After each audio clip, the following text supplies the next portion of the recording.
I appreciate my enthusiasm. All right, I'd like to call the this meeting of the Madison Public Schools Board of Education to order. Please rise for the pledge of allegiance. Pledge allegiance to the flag of the United States of America, to the republic for which it stands, one nation under God, indivisible, with liberty and justice for all.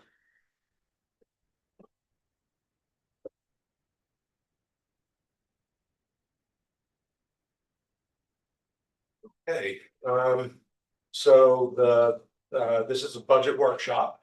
It's not a regular meeting of the board, so we have a limited agenda. And our first order was to call the meeting to order. And our second agenda item is to have a discussion regarding the 2026-2027 recommended budget. So, Greg? Yes, so thank you to the board members who sent in questions. We appreciate that. I have 10 in writing. One, the 11th one came in a little on the later side, so we had already printed this, so I will speak to that and verbally, as I will all the other ones. So the board members have the packets in front of them. You know, we have some for the audience, and we will post it on the website. But as we traditionally do, this is as Seth mentioned, the workshop, and we go through the questions and any follow-up. Thank you to administrators for being here tonight. I will say at the front end, if there are continuing questions for the administrators, if you can't ask them tonight, please get them to me, but our plan would be not to have them plan to attend next week on Tuesday. Normally we would set the budget tonight, but we're actually asking the administration asking to hold that for a week. So if anything comes up in the meantime, please get that to me. But the administrators are here tonight. They will not be here next Tuesday. Just to give you that heads up. Okay, so in terms of the packet, we had a question on 11th course stipend and comparing what actuals were in the previous 2 years to what it's budgeted. We budget in this account for what we know. So we know we have one 11th course each year. We don't know beyond that. It's really based on things that go on throughout the year. So a teacher absence or a unexpected resignation could cause us to offer an 11th course. Our teachers are phenomenal about accepting our request to have them teach that 11th course. They give up a duty, they get some additional money. It's usually a course, not often, not always, but usually a course they may already be teaching. So say English 11 that is open. We know we can provide a better product for our students by having one of our teachers do it if we can't find a sub. So if we can find a certified sub, great. If not, we do it. It's typically at the high school. So it goes back to what we know. I will say any spend in that account beyond the $4,000 is typically made up in the salary account because we have a teacher out or an open position. So more than makes up for that cost. In terms of number 2, we're tracking the co-curricular stipends for coaches and extracurricular activity advisors. This is an account that are additional monies that go to teachers for things that they take on, additional duties beyond the school day. Really great, when you look at the amount of money that they receive and the benefit to the students. So we've provided what the contractual increases were for the different accounts, but then also new positions we've added over the more recent years, that are very valuable, bringing things up maybe to what advisory had been at the high school. Now it's at the middle school, so we need to recognize that in the form of advisory stipend. So that money goes a long way to providing experiences for our students and sports and extracurriculars. So the total increase is not as much when you look at it over the year to year. Question number 3 was to restate the coaching positions at the middle school and where we are in coaches, instructional coaches. This is from year to year, and Gail's here to speak to this as well. We've had 2 reductions in coaches over the most recent years. we had a math coach resign who was stationed at the high school. At the same time, we had lost Title I funding, so we utilized that reduction. It was mid-year, or start of the year, so it kind of offset that loss of Title I funds. We had planned to bring that back. We do plan to bring that back if Title I funds ever rebound in that area. They have not at this point. We're at 35,000 roughly for Title I funds. And then we moved a literacy coach to the position of curriculum generalist. Board members who have been with the board for a while will remember the cycle we have gone through where we pulled a teacher that's a coordinator out of the classroom and their coordinator position to do oversight of curriculum in their area. Worked well for many years, but we were recognizing a pretty big disruption to the area that they were pulled out of. So for instance, if we pulled out the music coordinator, that person wasn't teaching, they were supervising writing of curriculum, and somebody was a lead teacher in their place. So it was there was a disruption. This has proven to be not as disruptive, still utilizing teachers from the subject areas to write the curriculum, and has been working very well. But over the long term, we would like to replace that coaching position, one in math and one in ELA, that have been reduced. I'm not going to read it all to you, but there's a lot of information in there about what instructional coaches do. I will say, as board members know, we've hired a good number of new teachers over the last 2 years, specifically this past year in particular. And as much as we've had people come in with great teaching experience, veteran teachers from other districts, new teachers, but that coaching model helps them come into what the Madison expectations are in just a great way, and it's a great support that they receive. And we're seeing excellent results from our teachers new to Madison. So we're really pleased with how that's been going, and the teachers have been thrilled with this support they're receiving. We also provided a chart that shows where our coaches are. And so if you look at that chart, each of those columns, top to bottom, represent one math coach and one ELA coach. So in pre-K, K in grades 1, there's a one math coach, one ELA coach. It's important to remember too when you look at this. So teachers in pre-K to 3 are teaching all the subject areas. They're teaching math and ELA and receive coaching in both those. So it's one teacher is kind of double the workload for those coaches. When you get to the higher grades, 4 and 5, they're only teaching one subject area. So it's not as much. So that's why you'll see more buildings, more teachers in those areas. So the next column is grades 2, 3, and 4. Math coach and ELA coach, and grades 4, 5, and 6 as well. They split grade 4. So a lot of work, doing great things, and we're really fortunate to have a talented group of instructional coaches that we do. In terms of yes, sorry, Yes. It looks like it was an administrative council determination based on budgetary constraints this year and the reduction of federal funding that we're looking to reduce a little bit there. But if all things were equal and we weren't losing federal funds and it wasn't a tough budget year, we would still recommend having that coach, and therefore the recommendation also is to reconsider it next year. So the reductions happened in 24. They didn't happen this current year, they happened last year. And the request would have been to put it back in, all things being considered. We also had another list that we shared with you last time too. So there's quite a few things that we talked about as administrative council that we would like to return, but recognize the number we're up against. So in other words, as a board, obviously we would be considering the recommended budget, and we would consider all of the current year's exigencies. But we could also take notice as a board that, if things are a little bit better next year, we would be looking at this back in potentially. Yes. Okay, yeah, thank you. To add the generalist position, the curriculum generalist position, or the one ELA and one math? One ELA and one math. So you're not asking to add that this time? The generalist is still in place.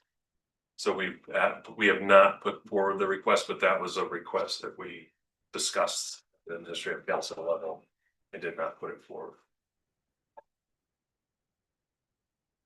I have a question on the reserve fund and special ed fund. So the special ed reserve currently has a balance of $350,000. Last utilized in 17-18 and was brought up to the $350,000 in 19-20. This is funds that if we ever had an over expenditure in special ed during the school year that we could utilize to offset those costs. So it's basically a reserve fund to be able to handle that. $350,000 is, would not go as far as it maybe used to, but I will say we've done a really good job of tracking where our students are, and again, keeping students in Madison that should be in Madison. And so it hasn't had to be utilized in 5 years, but it is helpful to have that balance available to us if we ever did. It would keep us from having to go to town to ask for more funding or be able, have to stop doing something mid-year to realize saving and be able to offset special ed costs. In terms of the non-lapsing account, so this is we've had 2 years of that. In 23-24 we had $141,000 left over, and then we used that for Brown School pre-K playground, and then also the purchase of a scoreboard at Daniel Hand. And this past year's funds all went towards the offset the baseball field project.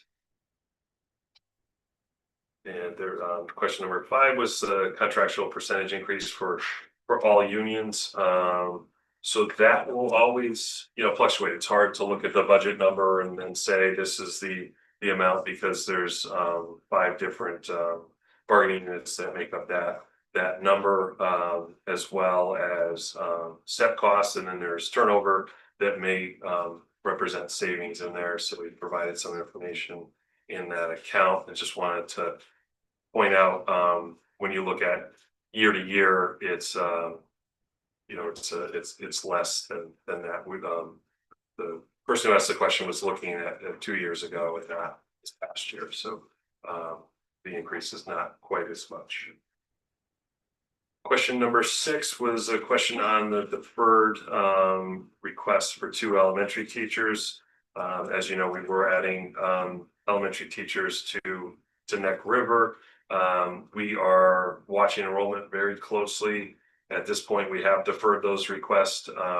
What will continue to happen is we will look at enrollment as it comes in. Kindergarten enrollment in particular is the area most likely to fluctuate at this time, especially with the new enrollment requirement that a child be 5 by September 1 or receive a waiver from the district to be able to enter kindergarten. I think that's caused a lot of families in Madison in particular to wait. We've had some come forward for the waiver, but for the most part, I think our families have waited. That are in those September, October, November, December babies.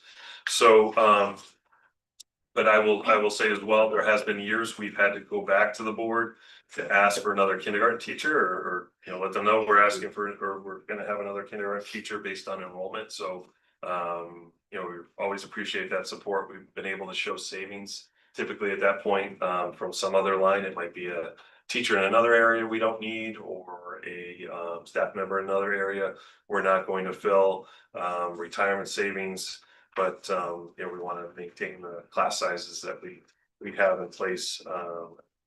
So we watch kindergarten very, very closely. We've moved teachers from different schools from time to time, when that is appropriate. So we will be watching that closely and follow that need. Question number 7 was about additional requests from the music department. So we've detailed the additional requests there for you. If those line up nicely for potential end of the year requests or funding based on where we stand as a district. I know the board has supported that in the past.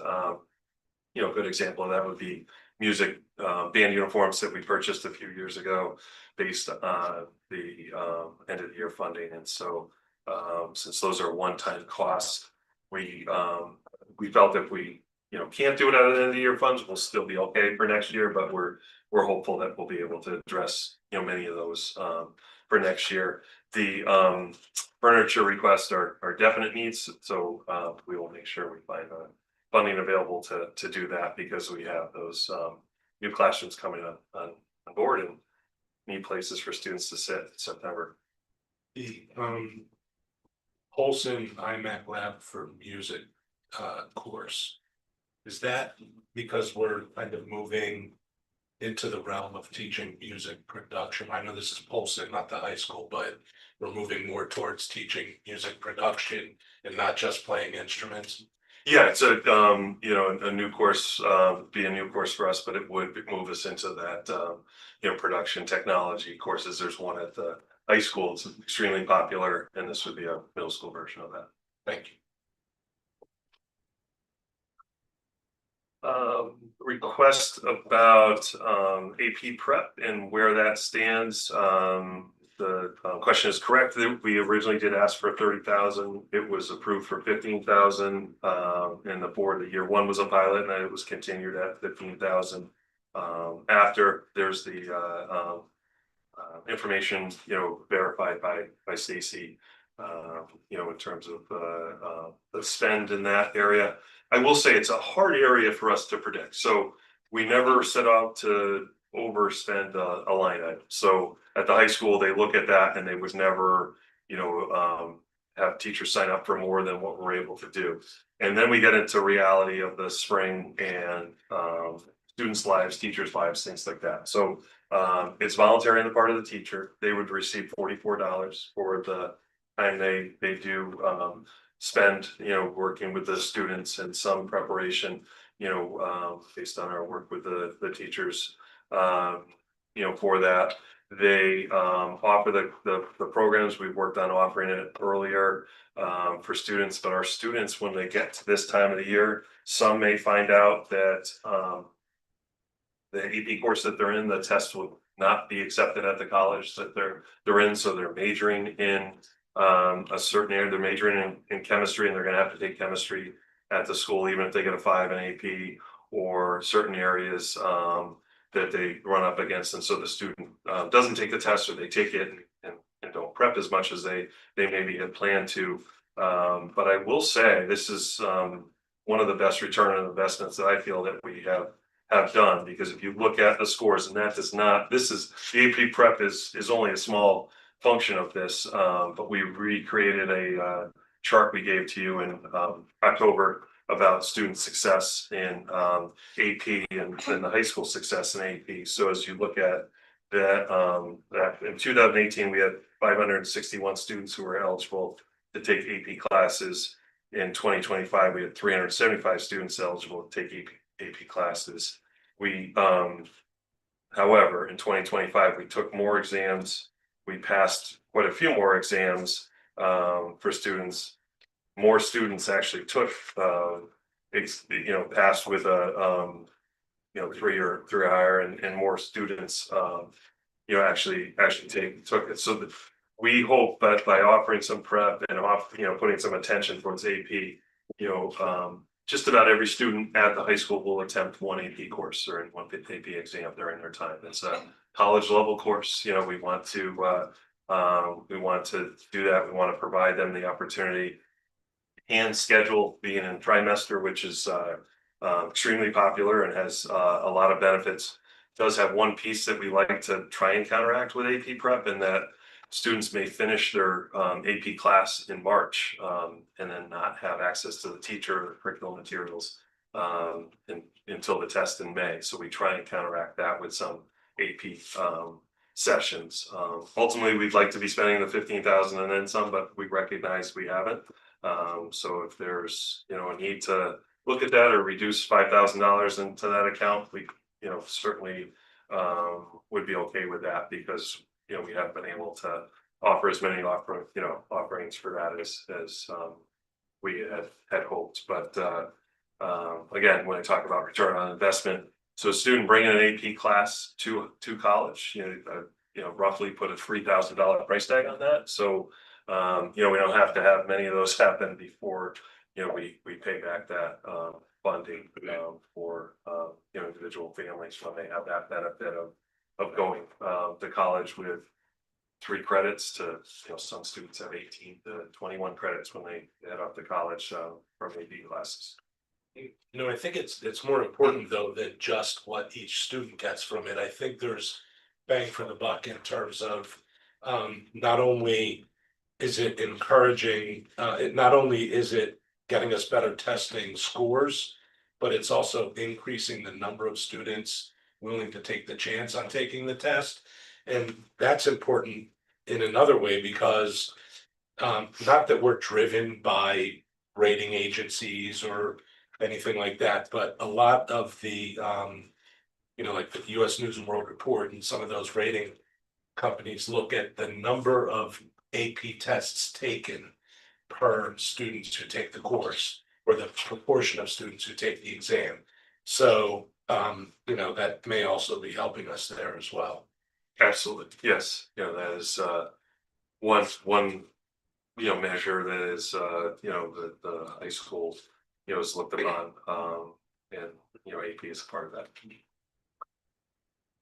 Okay, question 9 was about the increase for athletics and where that came from. It's does not include any change to pay to participate, but it does have a local increase just based on our costs for the coaches stipends, transportation.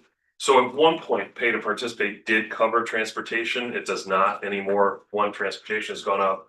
2, the number of students at high school have decreased. So it has not covered that. And as we know, transportation has gone up quite a bit over the last, really 5 or 6 years here. And so we want to keep pace with those costs. And then, as I mentioned last time, Wilson volleyball, girls volleyball would start next year. So there's some costs related to that coming on board for coaching stipends. Some one-time costs that we were able to fund. Question 10 was about the $109,000 for Right to Read that we purchased out of last year's budget. It's being decreased for this year's budget, and whether we're in compliance. And then what about yearly workbooks?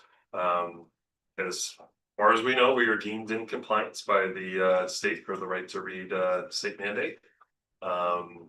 Look at Gail, she's smiling. As far as we know. Forcing a smile. Everything. We filled out the survey and haven't heard back from them on that. And the cost of consumables, as we have done with other purchases, it's purchased first from Gail's office for any educational consumables, and then it shifts to the building budget. So we do have to purchase them. Yes, but it's not as much based on our implementation as we had thought originally. Simply, there's really not the time to do everything that would be recommended. Yeah, so we have implemented as best as we can, and I think make those adjustments to our curriculum at the elementary level. Question 11 came in a little on the, after we printed it, as I shared, it was to talk about student transportation and the fact that now this year that we have less buildings, would there be any reduction? So the increase in transportation is related to the 4% increase by contract. That's the entire increase in the transportation line. Our fuel has stayed pretty level in terms of our costs for fuel going forward. We do anticipate or hope that by the end of the year, we're realizing some fuel savings based on less driving. So, we have not seen enough of that yet to be able to reduce that line item,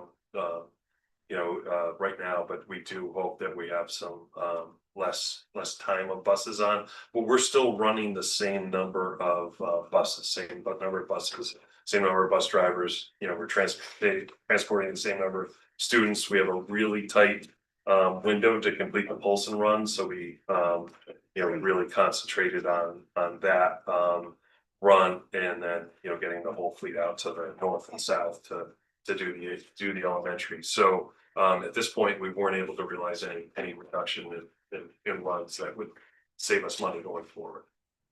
And we didn't anticipate that we would reduce that. So, I know that sometimes to the public, it seems like, well, you have 2 fewer schools and, therefore, A equals B equals C, then you should be able to cut, but we haven't reduced the number of routes really.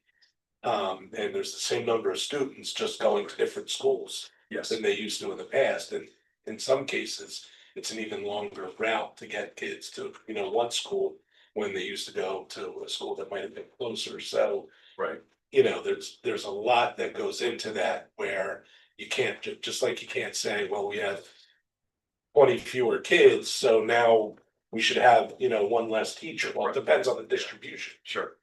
So I just wanted, I think it's important to point that out for the public that 2 fewer elementary schools doesn't mean fewer routes, fewer kids on buses, or fewer buses, and that's what our contract is based on.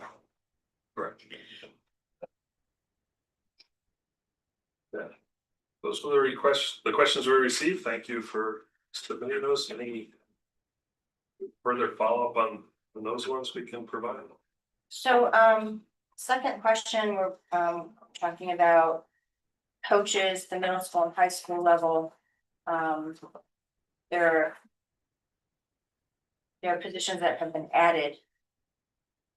So, for instance, the elementary unified sports, like we've always had that, so why are we adding more positions for that? So that one, in particular, If I can answer that, Craig, Sure, thank you. because we budget so far in advance. So for instance, the 25-26 budget was in place last year, basically in January. So if we added a coaching position for this year's spring coaches, I don't actually budget that then into the next year. So there's sometimes like a 1.5 year delay in adding positions in. So we hadn't budgeted it 2 years before. So we're basically catching it up, and the first couple of years, we were doing long transfers to support it as the program was just starting to get its feet. We didn't know if this was gonna be a continuing activity or not. So now that we know it's fully a continuing activity at each elementary school, basically, we are finally putting it into the budget to make up for. So now it has its own not line having it item in going. the year prior. We're doing the same thing right now with middle school unified sports. We're using other line items to cover that. Now we're going to budget in the future years as well. Same thing. So we should look for that.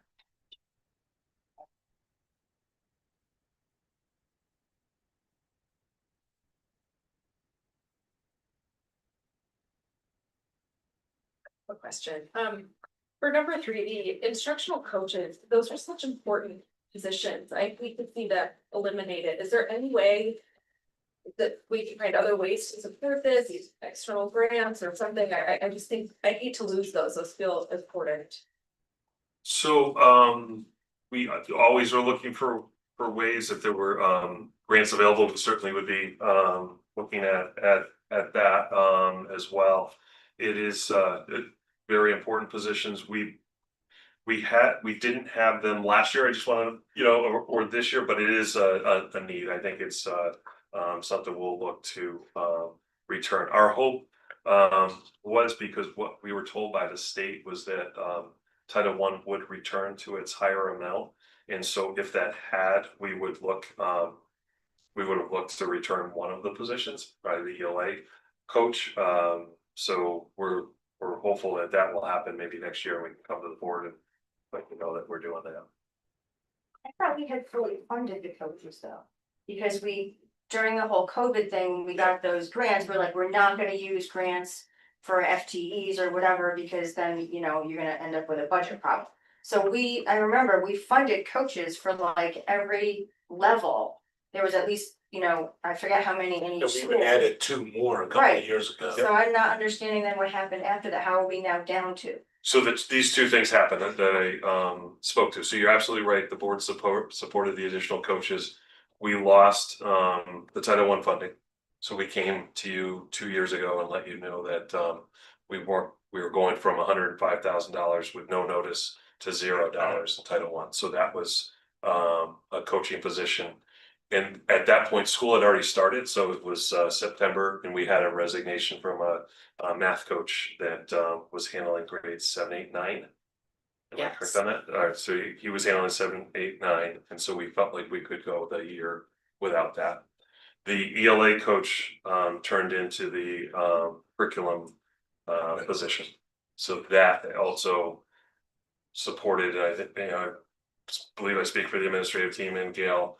We prefer that position over a coach because of the impact that that's been able to have and the less impact it's had on classrooms. So I think it's benefiting kids and it's benefiting adults in the curriculum writing process at this point. But I think, another complication this year is that we were able to stretch some of our coaches up to grade 7 last year because we were looking at less new positions. We have a lot of new teachers and we have a lot of substitutes that are coming in with 2 bigger elementary schools and true coaching models, which is what we really here. We really do true coaching. We needed to spread those coaches differently, and we only went up to grade 6, but very much we value a presence at Polson. And we also have coordinators at Polson, content area coordinators that we don't have at the elementary levels. So they're hoping that they could help with some of the content stuff. They're not coaches. Coaches and coordinators are not the same role. But that was our hope as a bridge to all that. Just to add a discussion point to that, I know we're not discussing the following year's budget, we're discussing this next year's budget. And there are practicalities that we're facing this year, especially because of how expensive health insurance looks like it's gonna come in. And I'm not gonna be here to vote on the next budget, but I wanted to bring this up, and that's why I raised it when Craig was talking about this item number 3. Thank you, Jessica, for bringing it up. I agree with you, and I'm glad to see there's broad-based support for this board going forward to, during better days when we can afford it. We probably should be looking at adding it back in.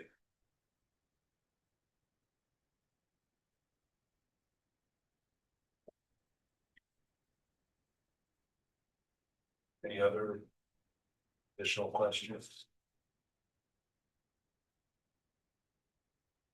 Need a minute. Sure.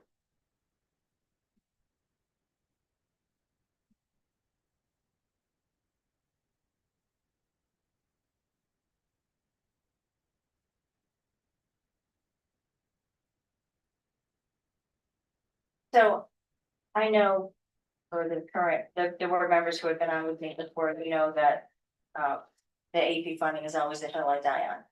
So I just want to make it known that I fully support the AP prep, thank you. And I wish that we used more of it. I think it's really super helpful for the students, and even if they decide to take the course at college, I think it gives them the college test experience of the AP. And I have heard from current college students that when they took the AP, like it was very, very similar. They ended up taking the course again at the college level. And in some universities, it is very much similar, and it helps give them like a little boost that first or second semester of their freshman year. It's like a good, yeah, and it for, certain universities, it can help them with their critical tracking GPA for their major, etc. So I think it's very worthwhile, and especially for those students that take a course where it's in the first 2 trimesters and then they have to sit for the AP exam in May. That being said, I will be once again asking to reduce that line, only because we're not using it fully. And I think that, you know, it is incumbent on us to look for where we can make reductions. Because I was sad to see the pay to play, you know, not in the budget, because we had all fully supported that when it was brought to us. And, but with the percentage increase that we're looking at, not that it's a huge increase when you look at surrounding districts and in our dirt, but if you look at our Madison history of budget increases, it is certainly a bigger one than we've had for quite a few years. So I think that we should be looking to reduce where we can. That being said, I know that we never have crazy asks from our administrators, so we do appreciate that. But we will make some. I know. Do we, in the course, I forget, in the course description, the course guide description, do we have a line that sort of, it's like maybe just a tagline at the bottom of each course description for each AP class that students who desire to take the test will have an opportunity to take an AP prep? We this know class? because it's voluntary on the role of the teacher, so some teachers have conflicts or other pieces that they can't offer the after school AP piece to it, so it's really not something we include in the program of studies. It's something the high school sends out and offers independent of that, and the students know which courses are supported with those offerings. Do we have like almost like not almost like cross training? Would there be in many cases in a lot of the AP classes an alternate teacher that might want to step up, and or does it You have to go be through the College Board to be accepted through College Board and certified that way. same? I thought that was only for TJ is becoming very familiar with that Sure. process. Seth, ask that question one more time. Could another teacher volunteer, who like maybe an alternate math teacher who doesn't teach that AP class? That's a but good is question. We only qualified? go with our. I know that AP teachers. TCE requires like Right. UConn, you know, like certification or something, but Right, so good question. Typically, no, we don't follow that approach, but we do have more than one teacher teaching several sections, for example, like of a certain AP course, so the AP support could be offered by a teacher the student doesn't have, which is totally fine, and the teachers run these courses when the students are most available, keeping in mind our students take a lot of AP courses. yeah. So with that, they offer them right after school in the evening. Over the weekends, we open the building as well if it works for kids, and they even do Zoom sessions if that works for kids. And how does that information get to that? Oh, the kids now. The They do teachers it, yeah. communicate it directly to, and you know, it's part of our culture now. You know, Mrs. Foley, who's our school counseling program coordinator, and I meet with all the AP teachers within the next couple of weeks just to establish, you know, expectations moving forward. And we've already had a few teachers ask, when's that meeting? Is this still happening? Because a lot of students do participate. As Dr. Cook mentioned, you know, some kids, especially seniors, you know, may not participate once they find out where they're going and what schools may or may not accept their, you know, AP courses for credits. But I do think the statistics with a significant decrease in enrollment, you know, just that chart alone shows that a lot of things are having an impact. I think this is one as well, because our students do get a chance to, you know, have some test taking practice as well, and it gives the instructors more time to teach during class instead of going over test taking. So Can I ask what percentage of the AP classes offer this additional support? I can tell you right now, but I will. I don't know. It's not exactly the same every year though, is it? Well, I guess what I'm wondering is the 15,000, does that account for if all of the AP classes had support? And we're only spending, you know, 7,500, 8,000 because we're not at full capacity. That's a really good question, that we don't set the number.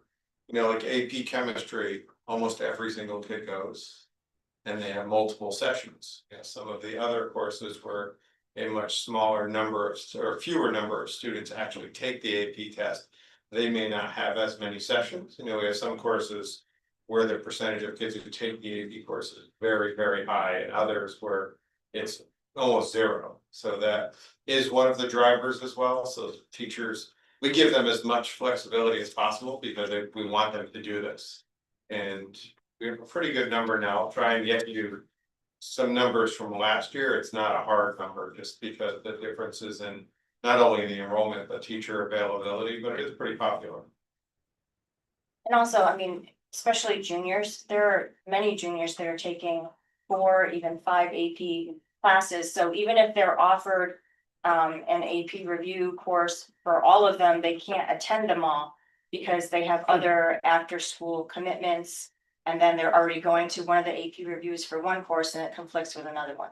And this is like one of the things that we had talked about was how can we somehow make it more uniform so that the kids who really want to attend can, but it's not really something, it's like a moving target because you don't know who's gonna be available when. I mean, things happen, teachers are available or they're not. And I know that my daughter, when she was there, she attended, I think it was a physics review that wasn't by her physics teacher. I don't remember which one it was, maybe it was the physics, but anyway, it was, she went to a review class by a teacher that was not her teacher, but it fit her schedule because she couldn't go to the one her teacher offered. So that does happen and it is utilized, but I know that there were many times when she didn't go to some reviews because it conflicted with other reviews. So then they had to say, which one do I want to go to, you know, more importantly. So basically, we don't know year to year how it's gonna go. Who's gonna attend? I think unless you like standardize it where like every teacher had to do it and it was every Saturday at whatever time, but I don't think that's something that we want to do. But that would be the only way if you made it uniform, you know, to offer it so that each one was offered and had equal opportunity. I think it's just, it's too difficult. And given, I see your point, Diane, that if we haven't been using it, maybe it's an area that we can look at reducing a little. Just because realistically, we haven't been using it, without any prejudice to the program itself. Right. But the little amount we're talking about, like $5,000-$10,000 difference. Yes, but if you do this on many line items, the little things add up. Yeah, but this is one where, like, what if there's a sudden burst of teachers who can do it this year, are willing to, and students who want to take advantage of it, and they happen to be available to slot those prep classes? I mean, do we have to, you know, do a line item transfer? Well, if it's not that much, then it shouldn't be a difficulty to cover it with a line item transfer. That's touche. Yes.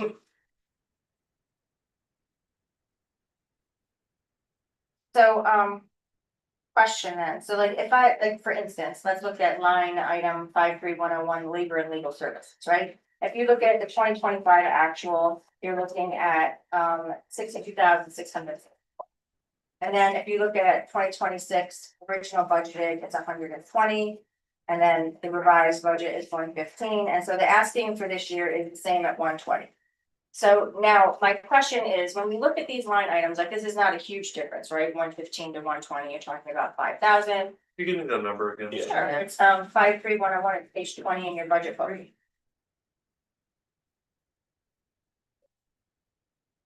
I'm just using this as an example.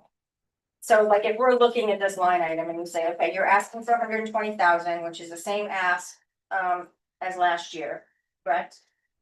Yes. Okay, but we didn't use it all.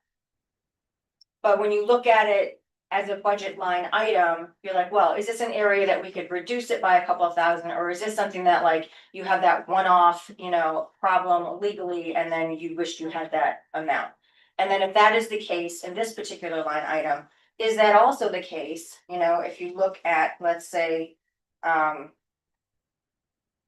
student support, like, you know, it was 54,000, then the revised budget was 82,800. You see what I'm saying? Like if we went line by line and looked at what was actually utilized versus what was in the budget, and then you look at what your ask is for this year, if there is a large difference between what was utilized last year versus what was budgeted for, and then we're asking for the same amount when we didn't utilize that much, is that an area where we can reduce it at least somewhat? And if we do that in multiple line items, we can bring the overall budget down at least a little bit to make it slightly more palatable.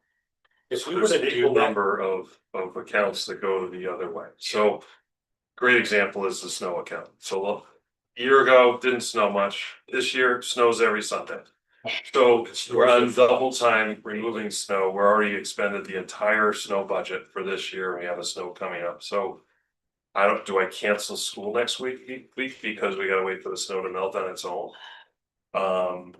You know, I think that that's what we're faced with when we do those things. Do I stop calling legal in March because we ran out of legal funds? Like there's lots of different things that happen each year, and so there's gonna be pluses and minuses, just like your home budget. You know, like just like, you know, the food budget might be, you know, up, but you know, maybe you saved on electricity this year or something like that. So it's those types of things that we face with. There's some accounts that we're gonna hit because they're a contract that we're going out, and that's going to be at each year. And then there's other accounts, biggest is salary. So if we cut it to the lowest salary account that we've had, you know, we'd be in a difficult position if we didn't have any savings, if nobody left, if we didn't have, you know, any long-term unpaid absences, things like that.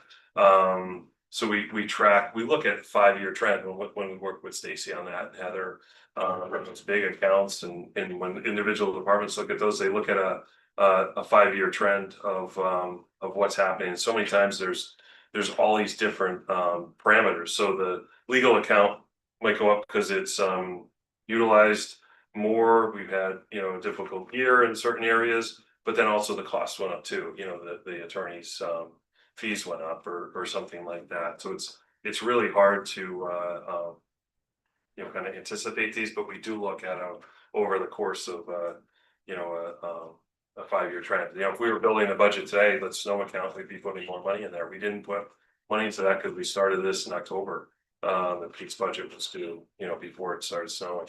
So that, you know, that would be my response to that in those areas. I think we do a pretty good job landing on, you know, if there was a lot of that, I think we would see, you know, a large amount left over at the end of the year, but we're typically dealing with about a $200,000 or 0.33% of the budget that's left over at the end of the year. So when, let's say this budget passes as is, Board of Ed goes to Board of Selectmen, goes to Board of Finance, and Board of Finance comes back to us the way they did last year and says, nope, you gotta make cuts. Where are you making the cuts? Like, there has to be a little bit of fluff in here in order for you to make cuts. And I know, like, in any business, right, if you're allotted a budget and you don't spend that budget in that year, you risk having it cut the next year. So everybody tries to spend what's in their budget to make sure they get the same amount next year. Now, I'm not saying that you're doing that, but I'm saying like that's pretty much typically how it goes in the business world. If you have a budget and you don't use it, you're gonna lose it. So I have a very strong feeling that Board of Finance is gonna come back to us and say 4 point something%. I don't think so. So my suggestion is that we find somewhere, anywhere, to make small cuts, palatable cuts that are not gonna grossly affect services and supplies that we need. Obviously, that don't affect contractual agreements, but we've got to try to cut something in due diligence. So that when Board of Finance looks at it, they're like, well, we see that you made an effort, you know, and that's just what I'm saying. Like, I think that we need to find something somewhere besides the 5,000 for AP. You know, the counter to that is you cut it to address today's contingencies. And you try and get it back next year. And, you know, it's the opposite of what you argued. It's use it or lose it. And then it's, well, you gave it up last year. Why do you even need it? So, you know, if we were gonna go down that road, first of all, my inclination would be, fine, maybe we find little pockets like that we could do without, in theory. If it's not a heavy winter, if it's not a heavy legal year. If we don't have a lot of labor negotiations or disciplinary matters to cover that $500 an hour with Shipman and Goodwin. And all of that stuff. And I'm not saying to cut legal, that was just. yeah, no, I example. absolutely take your point. But maybe we can, you know, find some of those and keep them on reserve. And wait and see what happens at Board of Finance before we voluntarily give it up. And also make sure we keep a list of everything we gave up and the amounts so that we kind of, as a board, look to automatically put that back in next year if it's a better year. But we're already looking at things that we're saying that we're going to need the fund that we're already putting off for this year. Right, there's and I think honestly, some of the music asks, you could look to the music boosters, they raise a lot of money and. I think if they were aware of some of the needs, some of those needs could be met. That's just an aside. However, the rest of the things, like, you're going to need the furniture for the fifth graders if you add 2 fifth grade classrooms. So. If we're looking at things that we know we're going to have to add, then you're looking at, whatever you pass today is the base for next year. And then you're gonna add to that as well. I mean, I think anyone who has been, paying attention to local social media and politics knows that, like, there's a lot of discussion already about money spent in this town. So I feel like, we should do our very utmost to make tiny little cuts wherever we can to show an effort that we are trying to keep it within reason and more palatable, and things that if we make the cuts now, then it will be things that just trim it a little, just trim the fat off a little so that we have everything that we need or most of what we need. And are these, truly needs or a little bit of a want and a need? I absolutely take your point, and I pay taxes too, and I've always been in favor of trim budgets, and we've kept our budgets very trimmed on this board for years. We have a great track record of that. And I so, agree. first of all, we have to be careful about throwing the word fat around, because I'm large now, because it's not that. It's been proven over the 5-year analysis. Sometimes we need a bigger bump in a given year, whatever. And I think what's also incumbent on us as a board and our leadership in the district to do is to articulate the reason why it may come in higher this year. That's the health insurance. We don't have control over that, right? We're stuck with it. So for us to start cutting things and, calling them fat, when in fact it's served us well over past years to keep those line items budgeted the way they are. And it's hard fought to get them back once we give them up. I'd almost rather state the case first for why we're facing what we're facing this year. And yes, there will be 23 people on Facebook who say, you're spending way too much money. But I think most citizens and taxpayers and voters in towns will probably look at this and say, man, you get over 12% health insurance increase. I'm paying double this year. I get it. I think most people are actually not that reasonable. I think that they have a knee-jerk reaction when they see an increase in an overall budget. So let's just look at page 17. And if we look at just like sort of like a broad sketchbook, if you look at everything that's considered fractional, right, and you add up that percentage. So if you look at salaries, obviously contractual, you go down, it's about like 2.18%. That looks like it's contractual, and then health insurance is 1.3%. So if you do the math from the 4.24% increase, you're looking at what's not contractual and not health insurance is 0.23%. So I'm not saying that this is a fat budget by any stretch of the imagination. 0.23% of 67,589,794 is 155,456. Now, 0.23% seems like nothing, right? Like, why bother? But I think that we have to bother with something.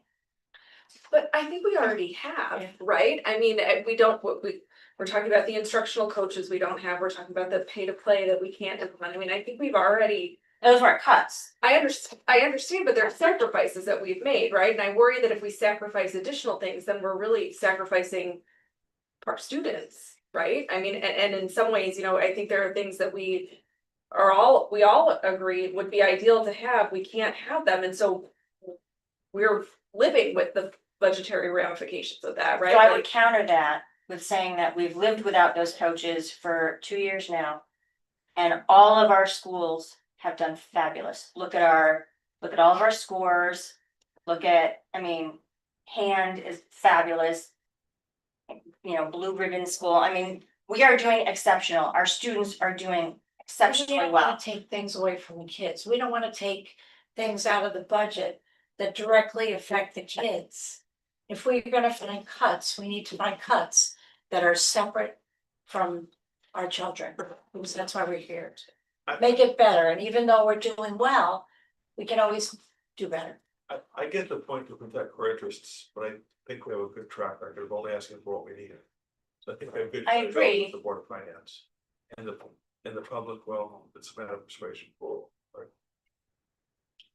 Yeah, I mean, that's what I set out to each year, and I think that the track record of the administrative council and central office leadership and what we do, when I sit in front of the Board of Finance in a few months and present this, I'm able to say we have never even come close to state average in the 5 budgets that I presented, 6 budgets I presented. And so our Madison money doesn't spend any different than it does in Guilford or Clinton. When we go and buy something, we go pay for a teacher, we go, it's the same amount. And so the fact that we've been able to do this is partly related to decline enrollment. So we've had some, benefit of that, but it's partly related to exactly what you said, that we've gone through the lines, we've looked at it over the last 5 years and looked at our spend and already made those reductions. So, as Seth said, there's no fluff, there's no fat, and we've worked hard. And I'm not going to be able to convince his 28 friends on Facebook that, that we've cut everything. We've hit 25.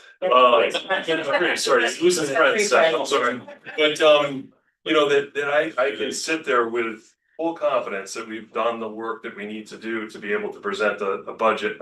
I know this is hard for board members and this is a really difficult one. I wish I was presenting you a budget with some really exciting things. You're able to pick the 3 out of the 5 you wanted to do. Okay, we want to do paper play, and we want to eliminate paper play, and we want to add 1 coach, and maybe we'll get the next coach. Those are good budget times. I get that, but we're sitting here with a 4.24 with still an $800,000 hole that we're very confident that we're going to be able to fill. Like, we have the support of the Board of Finance chair and the first select woman. So I would never present that otherwise, but we have to be mindful of that too. Like, we have an $800,000 hole that next year, if we don't have some savings or some things presented, we might be having to make that up. So next year's budget could look even worse. But I think that we're, going year by year, with a good long-term view as best as possible and trying to stay, in that range. But, I presented the chart with the, last 4 years and where we stood state average and things like that. You go back the years before, we had, 0.9 in there. We had, 0 before that. Like, it's really low numbers that we've had. Another important point, I think that we can't lose sight of, this is the first full year that we're not getting a discount for the facilities Paying off debt, yeah. that we had been carrying. Which was 0.58% last year. Yeah, but it was a few $100,000. It was like $380,000, I think, last year. You take that off of this, we're back at the numbers we were talking about. But to Diane's point about the need to prepare, there are requests for cuts. What did they request last year for reduction for finance? I can't remember. Was it last year? It was last year. It was basically the uniform cost, about $100,000, maybe 90 to 100,000. It was over. Stacy's looking it up for Yeah, us. but something, but I mean, push comes to shove, we have to be able to find it somewhere. Right? Yeah, and then, Right. to your point too, we keep looking. So we're looking, we're meeting with the insurance consultant on Friday, hoping for better news on the insurance rates. We're starting to, hear from staff whether they're returning next year or not. So sometimes that's an area that we see some potential savings. Looking at accounts, Heather's still working with all the insurance accounts beyond just health insurance and things like that. So we constantly are looking at, ways to save money. When's the last time we had a budget rejected? I don't remember. Stacy, that as well. I mean, if I vote, By like 8 or 9. But it wasn't- And I think it was just the town, it wasn't the board. Okay, So as far as Well, I I bet you remember, did that's that. not passed. okay, thank you. And that's no reason to glut, but that's not what's going on here.